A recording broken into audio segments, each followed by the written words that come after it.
Ես այդ շոկի մեջ եղած մարդկանց ընդամենը կասեմ, որ իրանք քաղաքական մանկիկներ են,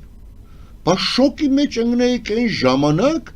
երբ որ Ռուսաստանը անկախ Ուկրաինայի վրա հարձակվավ, ոչ թե 200-300 տարի հետո, այլ բուկվալը մի քանի տարի հետո, երբ որ ինքը ստորագրեց, ընդունեց Ուկրաինայի սահմանները, ինքը ընդունել է, ինքն էլ հարձակվել է, բայց շոկի մեջ ընկնեիք։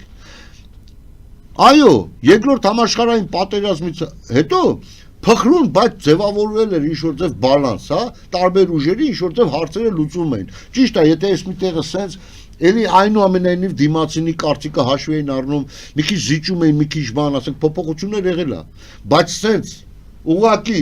զարթնելը ու ասում եմ, ես ուզում եմ մտնեմ ընդ ու մտնում, հա։ Բայց շոկի մեջ ընկնեիք, այդ նույն բանի վրա, երբ որ բոլորն ասում էին, խեք խառնվում, ձեր պրոբլեմներս լիքը Ուկրաինա եք պաշտպանում։ Ոչ, ես Ուկրաինա չեմ պաշտպանում, որպես պրոստո սիրում եմ, այլ Ուկրաինան այսօր պաշտպանում է աշխարհում ձևավորված այն բալանսը, բարոյական այն բալանսը, որը փխրունա լավա վատա, բայց բալանսն է պաշտպանում, որ չի կարելի հարձակվել հարևան երկրի վրա։ Հիմա հարց, այդ ինչի պետք է, ասենք Ադրբեջանին չի կարելի լինի հարձակվի Հայաստանի վրա, բայց Ռուսաստանին կարելի է հարձակվել Ուկրաինային։ Այսինքն, այդ բարոյական շոկը այդ ժամանակ չի, բայց երբ որ արդեն Պուտինը այնուամենայնիվ Թրամփին կամ Ամերիկայի կողմին համոզում է, ապեր, էլ գոյություն չունի ոչ մի պայմանավորվածություն, հա, չկա, դրով, չկա, ես էլ մտնում եմ ստեղ, հետո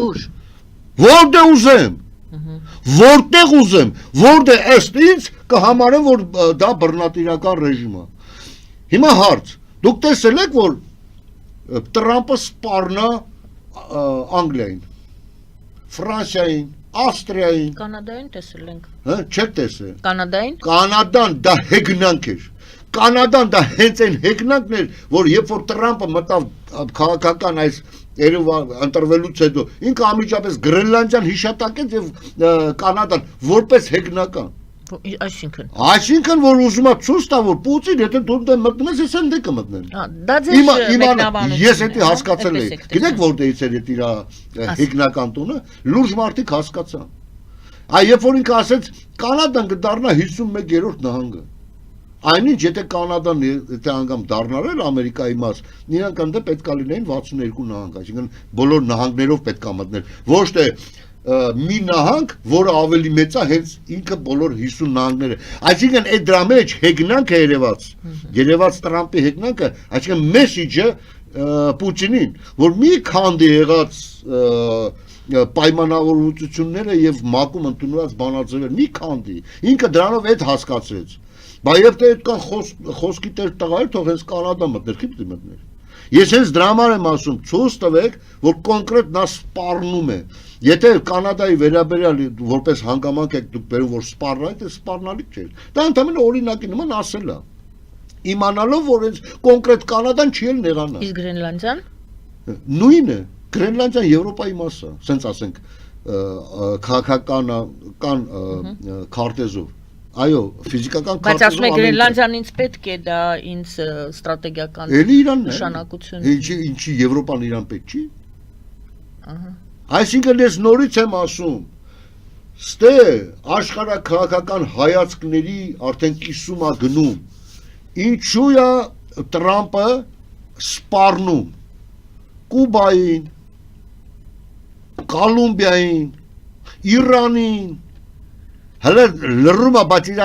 գործողություններով վերևում է, որ նաև Ադրբեջանին ու Թուրքիային։ Մենակ այն հարցը, որ Ալիևին երկու անգամ հարց տվեց այդ Տրամպի ուղին ստորագրելու ժամանակ, քանի տարի է բանես նախագահ։ Ունենա 20 քանի ասեց։ 22։ Հա։ Դա մեսիջներ է, բոլորը մեսիջներ է։ Ու եթե այդ մարդիկ ի վիճակի չեն, ինքը տեսեք, բավական տևական ժամանակ նա հնարավորություն է տալի այս կամ այն երկրին իսկապես վերադառնալ մարդկային հում, հա, ոնց ուզում ես դու քո ներսում ապրի։ Դեզի խան կոչի, շախ կոչի, թագավոր կոչի, ինչ ուզում ես կոչի, այդպես մենք օրինակներ ունենք։ Օրինակ, ասենք Սաուդյան Արաբիան։ միապետությունը մարդիկը տենց են ապրում։ Այդ իրանց ապրելած ձևն է, պատմությունը բերել է իրանց այդ ֆորմացիայի։ Բայց իրանք հավատարիմ են միջազգային գրված օրենքներին։ Իմ տանը ինչ եմ անում, այդ մարդը բռնատիրական ոչ մի, ասենք, գործողություններ չի կատարում։ Իրանում կատարվող այս գործընթացները չի կարելի տարանջատել առհասարակ աշխարհում կատարվող process-ներից։ Սա այդ շղթաներից մեկն է։ Եվ ինչպես միշտ մենք ասել ենք, որ այդ չարի կայսրությունները իրար հետ լավ են։ Հիմա նայեք, Վենեսուելայում Մադուրոին տարել են, չէ՞, բայց այդ ողբը անցել է Իրանի ղեկավարությանն էլ,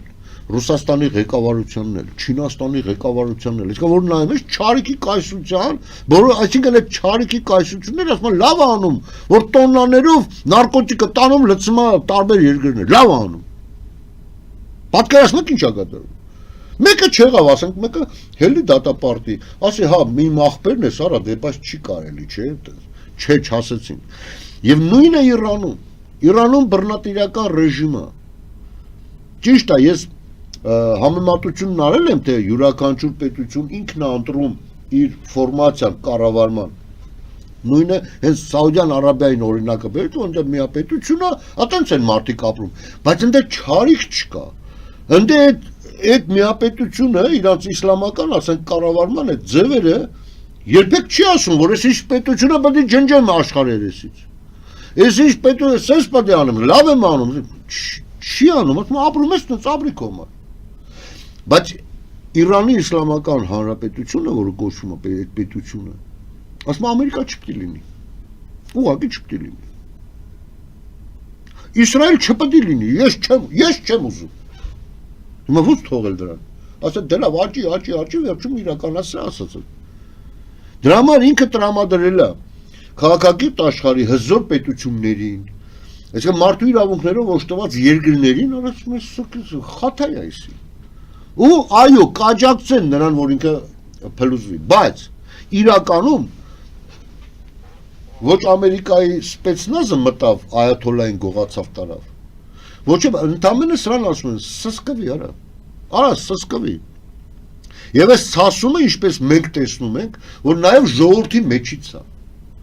Հատուկ ծառայությունները չէին կարա, ասենք, 95 միլիոն բնակչությանը կաշառեին, որ սենց ամբողջ տարածքով հելեին ապստամբության։ Այո, ապստամբությունը եղավ այդ իրանց գումարի անկման, հա, այդ ինֆլյացիայի պատճառով, առևտրականները իսկապես չէին կարող արդեն այդ հարկերը մուծեին բան, իրանք չէին կարող այդ կանին կաշառեն, որ հանեն ապստամբություն։ Այսինքն կարող է այս process-ները համընկնումը Ամերիկայի կամ Եվրոպայի, ասենք, իղձերի հետ, ասես լավ է, իրանք դա նաև աջակցում է դրան ժողովուրդը ինքը չի ուզում։ Ժողովուրդը ինքը չի ուզում այդ կառավարումը։ Ես շատ եմ տեսել, ինչպես ասենք Իրանից գլխաշորերով կանայք հագնված գալիս են, Երևանի Զվարթնոց այրոպորտում իջնելուց գլխաշորը հանում, ասենք ծալում կողմը մեզ, ազատ կին մանա գալի, ազատություն են գալի դեպի։ Ես տեսել եմ ոնց այնտեղ արգելվում խմիչքը, բայց հենց գալիս են ստե տղամարդիկ գնում են սուպերմարկետ, շիշ առնում են, հավաքում են, մի բաժակ իր այդ խմում են։ Այսինքն իրանց զզվացրել է այդ իրանց իսլամական այդ ապրելակերպը։ Հասկանում եք։ Այս հիմա ինչու համար մի քանի անգամ ելույթներ եղավ Ռեզա Փահլավիի ելույթը Ամերիկայում, որը թագաժառանգն է համարվում Իրանի Փահլավիների թագաժառանգը։ Ինքը պարզ ասեց, ժողովուրդ, եթե դուք ուզեք, ես կգամ իշխանության։ Այսինքն ինքը Տորքան գեղը չի, ոչ էլ Սասունցի Դավիթն է, մենակ եկավ թուրը քաշեց, ինքը ասում է ժողովուրդ դուք պետք է ուզեք։ Հիմա ժողովուրդը ցույց է տալի, որ ուզում է։